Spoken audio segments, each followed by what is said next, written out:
Hello, this video is presented by the Children's Minnesota Rehab Pediatric Pelvic Health Program, and the topic of this video is stress incontinence and understanding what may be causing you to leak. If you need a review of how the urinary or pee system or the pelvic floor muscle systems work, you can reference those education videos. Let's get started.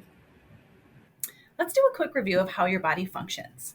Here's a model of a body, and this is where your pelvis is located. This is a model of a pelvis, which is made of bone. Your bladder and your rectum are the organs that sit inside of your pelvis. And your pelvic floor muscles attach to the bones and help to support your contents like a hammock. Our pelvic floor muscles are very important for us to stay dry during the day. Let's pretend that this balloon is a bladder that is holding the pee. And that Brianna's fingers are the pelvic floor muscles. When our pelvic floor muscles are active and squeezing, they help to keep the pee inside our bladder and body. And when we fully relax our pelvic floor muscles, it allows our pee to empty out of our body. The pelvic floor muscles are an important part of a larger pressure system in our body. This pressure system is divided into two parts. We can think of this system like a pop can. The top part of the system is called your glottis. It's located between your vocal cords. This is a valve that opens and closes when you talk or swallow. The bottom part of the system is your pelvic floor muscles. We know these are located in our pelvis. The middle of the system is controlled by your diaphragm. This is a very important muscle that helps us breathe. Your belly and back muscles also help to support the system. When all parts of the system are working as they should, the entire system is strong and stable. If one part of the system is weak, then we can have dysfunction, and that's when leakage can occur. Think of times during the day when there's more pressure on your body and on your bladder. For example, it may come from the top of the pop can, like when you sneeze or laugh. It may also come from the bottom of the pop can, like when you're jumping, running, or leaping. When all parts of the pressure system are working well together, you will have no leaks. But if part of the pressure system is not working well together, this is when you will have a leak. When the pelvic floor muscles fail during activity causing leakage, it's called stress incontinence. People can have small, medium, or large leaks when this occurs. When you have stress incontinence, it's related to both how well your muscles are working and how full your bladder is at the time that you are active. Here are some examples of what can be happening.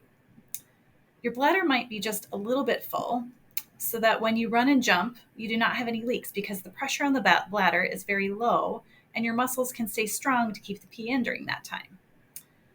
Or your bladder might be very full, but you might be resting quietly so that your muscles can hold the pee in until you walk to the toilet and you don't have any leaks. But sometimes your bladder might be quite full and you are active with running or jumping or laughing. And in this situation, the pressure of a full bladder on the pelvic floor muscles and the pressure within your body from all that running and jumping or laughing is too much for your pelvic floor muscles to hold against. They get to a point where they just can't hold anymore, so they must let go, and then the pee leaks out. It might be a little leak, or it might be a big leak at this time. Everyone who is experiencing stress incontinence has a different amount of bladder fullness that might cause leaks, and a different amount of pressure or activity that may cause a leak. And believe it or not, stress incontinence can also sometimes have to do with how often and how well you are pooping. If we are not pooping regularly, the part of your body that holds poo, the rectum, can actually be full and push on the bladder inside the pelvis, and that adds to the pressure of the system.